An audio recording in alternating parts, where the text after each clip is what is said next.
지훈의 손이 아내의 허리를 스칠 때 그녀는 몸을 살짝 숙이고 숨을 깊게 들이쉬었고 나는 결혼 7년 동안 한 번도 본 적 없는 표정을 그녀의 얼굴에서 보았다. 그 순간 나는 깨달았다. 모든 것은 내가 놓쳐버린 그 계약서 한 장으로부터 시작되었다는 것을. 안녕하세요. 저는 박서준입니다. 구독과 좋아요는 큰 힘이 됩니다. 감사합니다. 내 이름은 민호, 40세. 서울에서 태어나고 자랐다. 내 인생은 꽤 평온했다. 무역회사에서의 안정적인 직장, 마포구의 작은 아파트, 그리고 세상 그 무엇보다 사랑하는 여자친구, 유나. 하지만 모든 것은 그날 저녁부터 바뀌기 시작했다. 우리 셋, 나, 유나, 그리고 중학교 때부터 가장 친한 친구인 지훈. 은 홍대 근처 작은 BBQ 식당에서 저녁을 먹고 있었다. 분위기는 활기찼고 테이블 위에는 구운 고기와 소주가 가득했다. 우리는 예전처럼 먹고 마시며 이야기를 나눴다. 그리고 그 일이 일어났다. 유나가 채소를 더 가지러 일어섰을 때 한창 웃으며 이야기하던 지훈이 길을 비켜주기 위해 그녀의 허리에 손을 살짝 얹었다. 그저 가벼운 접촉이었다. 하지만 유나는 순간 멈칫했고 몸을 살짝 떨었다. 그녀는 그에게 잠시 시선을 돌리더니 입술을 살짝 들어 미소를 지었다. 그리고 그 눈빛은 그녀가 나를 볼 때와는 전혀 다른 것이었다.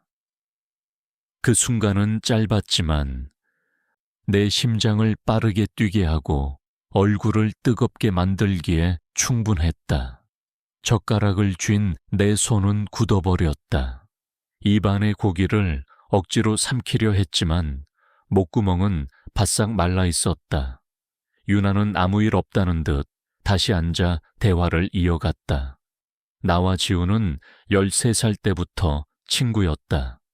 우리는 같은 학교를 다녔고 함께 농구를 했으며 서로의 집에서 밥을 먹는 일이 잦았다. 그는 나보다 키가 크고 빠르고 공부도 잘했다. 학교에서 그는 항상 모든 관심의 중심이었고 나는 그저 지훈이 친구였다. 그 세월 동안 나는 항상 그의 뒤에 있었다. 하지만 나는 그것을 받아들였다. 지훈은 친형제와 같았고 나는 그가 더 잘하는 분야가 있더라도 내가 이길 수 있는 곳이 있을 거라고 믿었다. 유나가 내 인생에 나타나기 전까지는 나는 사진 전시회에서 유나를 만났다.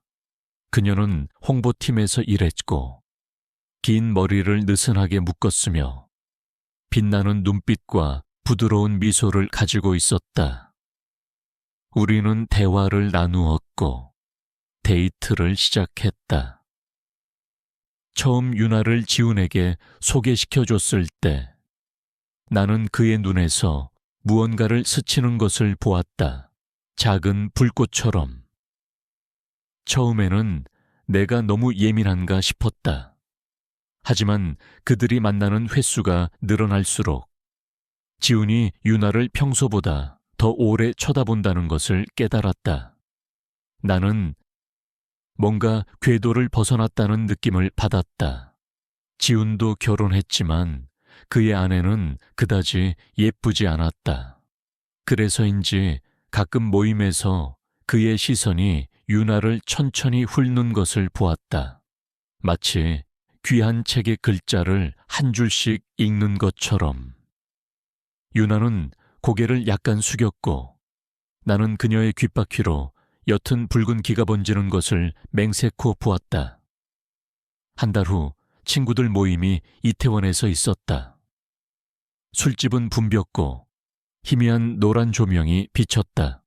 나는 유나의 맞은편에, 그리고 지우는 내 옆에 앉았다. 내가 다른 친구와 이야기하는 동안 나는 지훈이 유나를 쳐다보는 눈빛을 포착했다. 그것은 단순히 친구의 여자친구를 보는 시선이 아니었다. 길고 느리고 한 가지 이상의 의미를 담고 있었다. 가끔 그는 이런 농담을 던졌다. 민호, 너 정말 운이 좋은 녀석이야. 나라면 유나를 단 한순간도 내 곁에서 떨어뜨려 놓지 않을 거야. 나는 억지 웃음을 지었지만 내 속은 뜨거워졌다.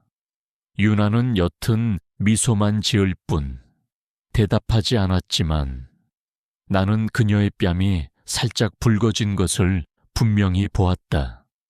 그날 이후 내 안의 평화는 사라졌다. 나는 그들 사이에 작은 몸짓, 한마디 한마디, 눈빛 하나하나에 신경 쓰기 시작했다. 그럴 때마다 내 가슴은 찢어질 듯 아팠다. 어느 주말 저녁, 나와 지우는 한강 근처 작은 소주집에서 만났다. 우리는 소주 2병과 매운 낙지볶음을 시켜놓고 마시기 시작했다. 처음에는 직장 이야기와 학창시절 추억에 대한 이야기만 오갔다. 술 기운이 오르자 지우는 잔을 내려놓고 나를 똑바로 쳐다보았다. 민호, 너도 알잖아. 유나는 정말 아름다워. 보면 볼수록 빠져드는 그런 아름다움이야. 나는 미간을 찌푸렸지만 차에 말하기도 전에 그가 말을 이었다. 미친 소리처럼 들리겠지만 너에게 한 가지 부탁하고 싶어. 딱 한 번만 윤에게 키스하게 해줘. 나는 농담으로 치부하려 웃어넘겼다. 하지만 지훈의 눈은 전혀 흔들림이 없었고 웃음기조차 없었다. 그는 진심이었다. 내 속에서 불길이 치솟았다. 테이블을 치고 일어나고 싶었지만 내 안에 또 다른 부분, 오만하고 병적인 부분, 이 생각했다. 내가 그에게 보여주겠어. 그가 그녀에게 닿더라도 유나는 여전히 내 것이라는 것을. 내 목소리가 건조하고 느리게 흘러나왔다. 딱 한 번뿐이야. 그 이상은 안 돼. 사흘 후 우리는 여의도 근처의 한 서비스 아파트에서 만났다. 지우는 가장 좋은 방을 예약했다고 했고, 과연 고층에 위치한 방의 유리창 너머로는 서울의 야경이 별들의 바다처럼 펼쳐져 있었다.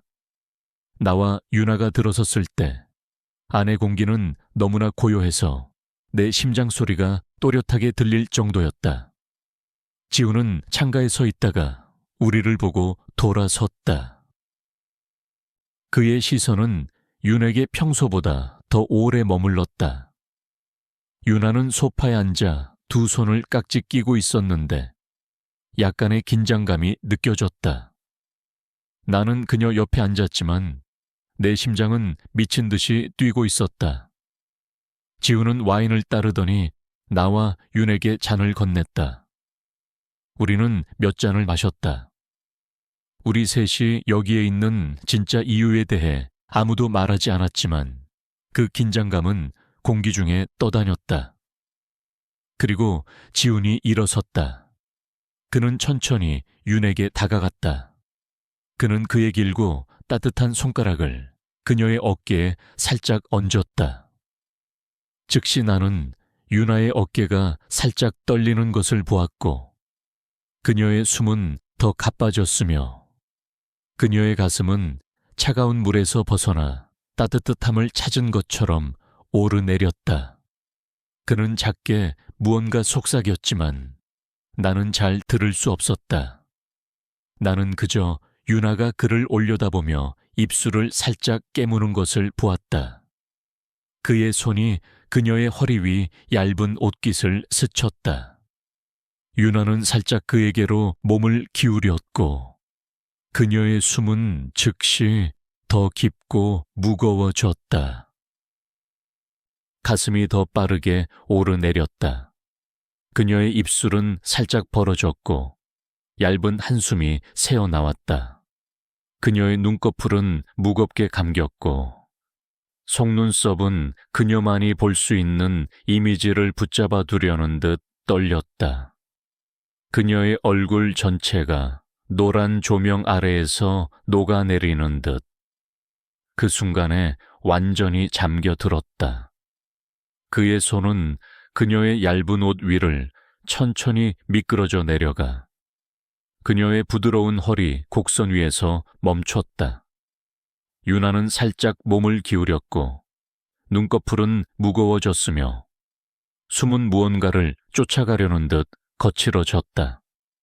그녀의 입꼬리는 살짝 벌어지고 떨렸는데 마치 폭풍이 들어올 문을 여는 것처럼 보였다. 내 가슴은 움츠러들었고 손은 저릴 정도로 꽉 쥐었다. 하지만 내 발은 바닥에 묶인 것 같았다. 보면 볼수록 나는 뜨거운 열기가 올라와 피부의 모든 틈새로 스며드는 것을 느꼈고 내 심장은 불규칙하게 뛰었다. 내 한 부분은 질투로 굳어 있었고 다른 부분은 눈을 뗄 수 없는 금지된 것을 보는 것처럼 그 순간에 빨려 들어갔다. 그날 밤은 질투, 분노, 그리고 내가 감히 이름 붙일 수 없는 무언가로 뒤섞인 감정 속에서 흘러갔다. 며칠 후 지우는 부산에 새로운 프로젝트가 있다며 서울을 떠났다. 나와 유나는 남겨졌다. 하지만 모든 것이 바뀌었다. 유나는 나를 피했고 손이 닿는 순간들은 어색해졌다. 매일 저녁 우리는 함께 식사했지만 대화는 점점 줄어들었다. 그리고 침실은 차갑게 식어갔다. 어느 날 저녁 나는 솔직하게 물었다. 무슨 일 있어? 나 피하는 거야? 유나는 너무나 오래 침묵해서 나는 그녀가 대답하지 않을 거라고 생각했다. 그러다 그녀가 말했다. 자신의 목소리조차 두려워하는 듯 작은 목소리로. 모르겠어. 하지만 눈을 감을 때마다 그 따뜻함, 그 손길이 여전히 내 피부 위를 스치는 것 같아. 잊고 싶어도 자꾸만 몸이 떨려. 누군가 내 안의 모든 공기를 빨아들인 것 같았다. 그것은 단순히 질투가 아니었다. 내가 가장 확고하다고 믿었던 나 자신의 일부를 잃어버리는 느낌이었다. 그해 10월. 나는 회사에서 가장 큰 계약을 잃었다. 3달 만에 은행 계좌는 거의 바닥이 났다. 아파트 대출금은 여전히 머리 위에 걸려 있었고 매일 연체 통지서가 추가로 날아왔다. 어느 날 저녁 내가 책상 위에 쌓인 청구서들을 멍하니 바라보고 있을 때 유나가 들어왔다. 그녀는 내 맞은편에 앉아 나를 한참 동안 바라보더니 물었다. 민호, 모든 것을 해결할 방법이 있다면 당신은 그것을 할 용기가 있어. 나는 고개를 들었다. 그녀의 눈빛은 진지했고 한치의 망설임도 없었다. 무슨 방법? 내가 물었다. 그녀는 숨을 깊게 들이쉰 후 말했다. 지훈에게 연락해. 나는 굳어버렸다. 방은 모든 소리를 잃었고 오직 내 심장이 빠르게 뛰는 소리만 들렸다. 유나는 소름 끼칠 정도로 차분한 목소리로 말을 이었다. 만약 그가 아직 그 갈망을 가지고 있다면 우리는 그가 원하는 것을 주고 우리가 잃게 될 모든 것을 지켜낼 수 있어. 나는 알아. 그가 다시 내게 닿을 기회를 거절하지 않을 거라는 것을. 나는 안 돼 라고 소리치고 싶었지만 목구멍이 막혔다. 그 순간 그날 밤의 이미지가 다시 떠올랐다.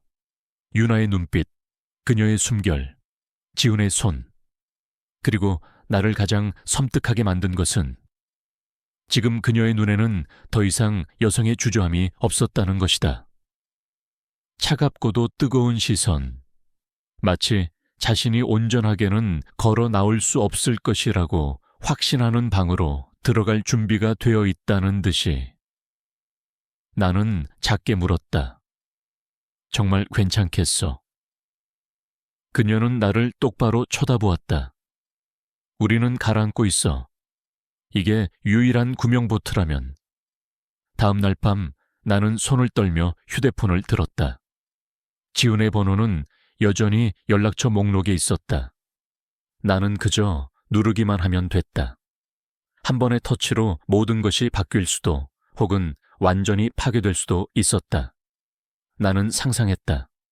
우리가 다른 방에서 다시 만나는 광경, 노란 조명 아래 두 남자 사이에 있는 유나.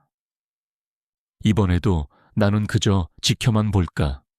아니면 개입할까? 그리고 그 일이 다시 일어나도록 내버려 둔다면 나는 여전히 나 자신일 수 있을까? 유나가 침실에서 나와 얇은 스웨터를 걸치고 어깨 위로 머리를 늘어뜨렸다. 그녀는 내 옆에 앉았고 아무 말 없이 내 허벅지에 손을 얹었다. 그 손은 따뜻했지만 나는 차가움을 느꼈다. 그녀가 속삭였다. 결정해. 나는 그 눈을 들여다보았다. 한때는 나의 모습만을 비출 거라고 생각했던 눈. 이제 그 눈에는 다른 이름이 들어있었다. 지훈. 휴대폰은 여전히 내 손에서 빛나고 있었다. 단 한 번의 클릭만 하면 된다. 하지만 그렇게 한다면 나는 무엇을 잃게 될까? 그리고 내가 나의 것이라고 생각했던 것을 여전히 지켜낼 수 있을까? 나는 숨을 깊게 들이쉬었고, 그리고 당신이 나라면 전화를 걸겠는가? 아니면 휴대폰을 내려놓고 모든 것이 무너지도록 내버려 두겠는가? 이 이야기가 마음에 드셨다면 채널 구독과 좋아요를 눌러주세요.